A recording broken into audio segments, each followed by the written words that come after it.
Hello friends, अस्सलाम वालेकुम। আমি তোমাদের শেয়ার করবো how to table design style and border in MS PowerPoint Bangla. First আমি তোমাদের শেয়ার করবো কিভাবে আমরা এমএস পাওয়ার পয়েন্টের মধ্যে টেবিল ডিজাইন করতে পারি। তো কাজটা করার জন্য এটা আমি মিনিমাইজ করার পরে তো আমার এখানে একটা টেবিল দেওয়া আছে, এটাতে এই বিষয়ে তোমাদের শেয়ার করবো।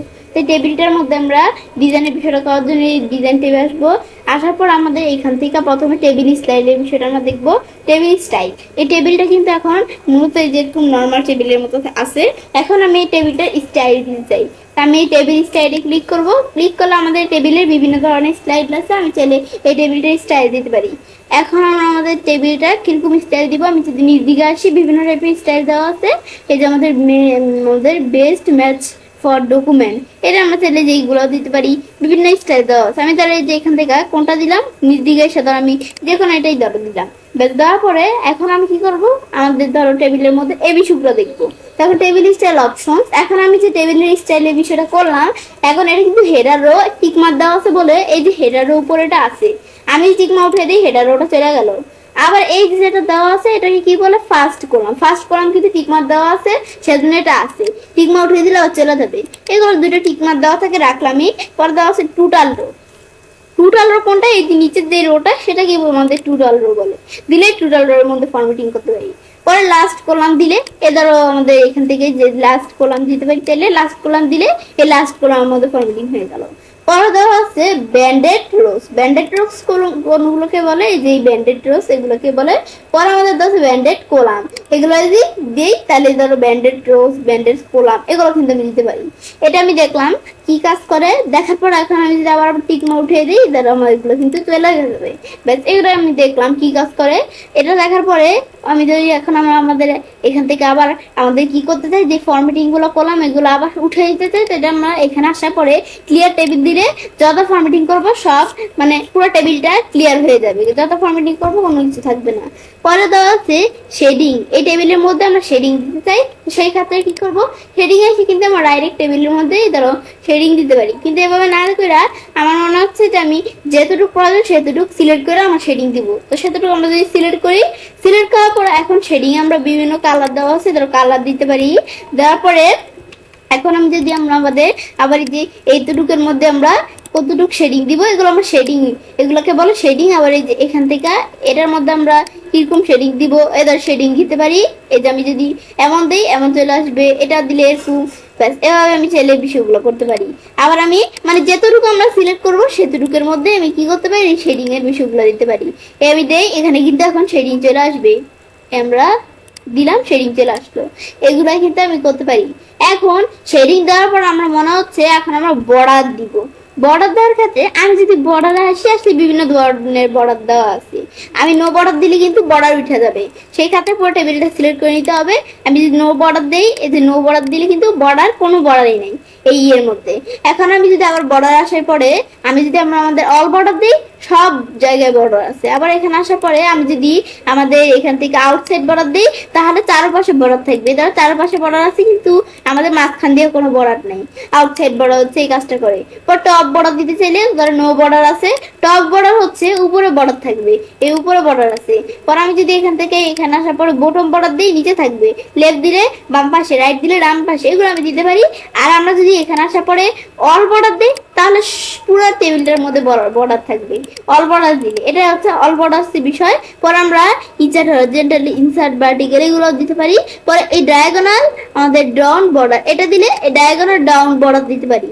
এখন আবার এটা দেওয়ার পর আবার এখানে আসি diagonal up border, diagonal up border দেওয়ার জন্য এটা দিলে দেখো এরকম ডায়াগোনাল বর্ডার দিতে পারি আমরা। ব্যাস, এটা দেওয়ার পরে এখন আমি ধরো এভাবে যখন এটা দিলাম, দেওয়ার পর এখন আমি ধরো কি করব, এখন আমি যে বর্ডার গুলো দিলাম এগুলো একটা আমার নিজেদের মতো, আমাদের বর্ডার গুলো কিরকম থাকবে সেগুলো করবো। তো আমি ধরো এই বর্ডার একটু সাইজটা বাড়ায় দিলাম। পর আমি ধরো যেগুলো এভাবে দেওয়ার পর আমরা একটা কালার চেঞ্জ করে দিলাম। দেওয়ার পর এখন আমি যদি আমরা আমাদের এই বর্ডার নো বর্ডার দেওয়া সব বর্ডার উঠিয়ে দিই, এখন আমি যদি অল বর্ডার দিই, দেখো বর্ডারের কালার চেঞ্জ হয়ে গেছে। আবার আমরা আগের কালার রাখার পর এখন আমরা বর্ডার অল বর্ডার দিই, দেখো আমাদের এখন কিন্তু বর্ডারের কালারটা সুন্দর আছে। পরে তো আমরা এগুলো জানি কি বর্ডার দিতে হয়, ডায়াগোনাল, হরিজন্টাল, ভার্টিক্যাল, এগুলো আমি দিতে পারি চাইলে বর্ডার আপ ডাউন। ব্যাস দেওয়ার পরে আমাদের কুইক আমাদের স্টাইল, আমরা আমাদের এটা কি কাজ করে, আমরা আমাদের এতক্ষণ যে লেখাগুলো এই যে আমরা এখানে আছে এই লেখাগুলো বর্ডার গুলো এগুলো একটু উঠিয়ে দিই, তাহলে কাজটা করতে সুবিধা হবে। ডায়াগোনাল বর্ডার গুলো উঠিয়ে দিলাম। এখন কুইক স্টাইল দিলে মানে আমাদের এই টেবিলের ভিতর যে লেখাগুলো আছে এগুলোর স্টাইল কিরকম লাগবে এগুলো স্টাইল দিতে পারি। মাউস পয়েন্টে রাখলে দেখাচ্ছে কোনটা স্টাইল কিরকম থাকবে, যে মাউস পয়েন্টে রাখি এই যে এটা দিলে এটার স্টাইল এরকম থাকবে, যত লেখা আছে মানে যত লেখা আছে সবগুলোর স্টাইল যে কিরকম থাকবে এগুলো আমি দিতে পারি।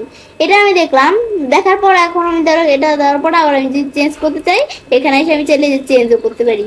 এই আমি চাইলে এভাবে কিন্তু চেঞ্জ করতে পারি। করার পরে আমাদের কি করতে পারি, এই যে টেক্সট ফিল, টেক্সটের ফিল কিরকম থাকবে ভিতরে ধরো টেক্সটের ফিল দিতে পারি। ফিল দেওয়ার পরে এখন আমি যদি আমরা কি করতে চাই যে আউটলাইন দিতে চাই এগুলো দিতে পারি আমাদের। এটা আমি যদি আমরা যেটাই মাউস পয়েন্টে রাখবো দেওয়া আছে টেক্সট আউটলাইন, আর এটা মাউস পয়েন্টে রাখলে টেক্সট ফিল।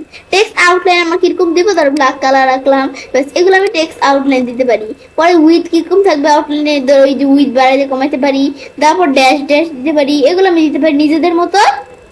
ধর উইথ এই যে বাড়াইতে এটা বাড়লে ধর উইথ বাড়ে, এখন কিন্তু এই যেগুলো আমি দিতে পারি এই যে উইথ বাড়াইতে কমাইতে পারি, দিলে ধর উইথ এরকম চলে আসলো।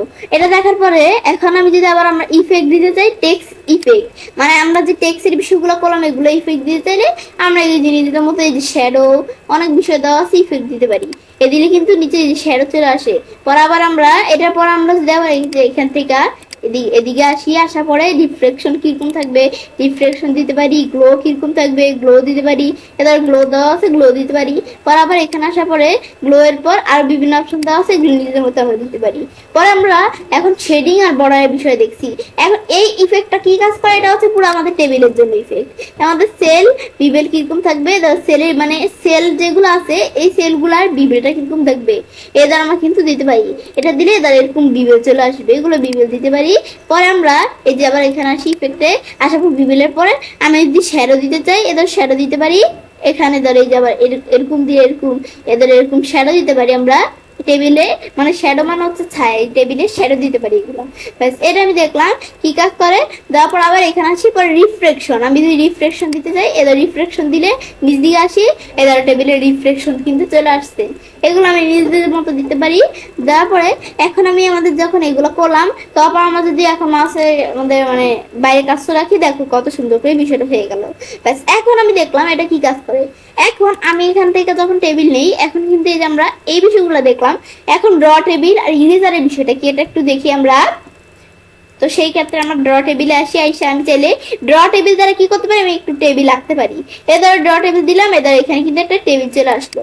এবার এখানে একটা টেবিল আমরা আইকে নিয়ে আসলাম। নিয়ে আসার পরে এখন আমাদের মনে হচ্ছে আমাদের আরো কিছু আঁকা দরকার, আবার ড্র টেবিলে ক্লিক করবো, আমরা আরো কিছু আঁকতে পারি, কোলাম দিতে পারি, এদের কোলাম দিতে পারি। তারপর আবার রো দেওয়ার জন্য এদের যে এরকম বিষয়গুলো আমরা দিতে পারি নিজেদের মতো, এগুলো একটু দেখলেই বুঝতে পারবো। পরে আমরা যে বিষয়গুলো দিলাম এখন আমি যদি কোনোটার কালার চেঞ্জ করতে চাই পেন কালার থেকে বর্ডার কিরকম কালার কিরকম থাকবে এ দিতে পারি। এখন যদি আমরা ড্র করি এদের ওইখানে কিন্তু একদম চেঞ্জ হয়ে গেছে বিষয়গুলা, এগুলো আমি নিজেদের মতো দিতে পারি। পরে ইরেজার দিয়ে কি করতে পারি, আমরা যে বর্ডার গুলো এতক্ষণ ড্র করলাম এগুলো মুছে দিতে পারি, এদের মুছে দেই এদের মুছতে পারছি, এগুলো কিন্তু আমি করতে পারি। এ দিলে কিন্তু দেখো উঠে যাচ্ছে বর্ডার গুলা। এভাবে আমরা ইরেজার দিয়ে বিষয়গুলো আমরা মুছতে পারি।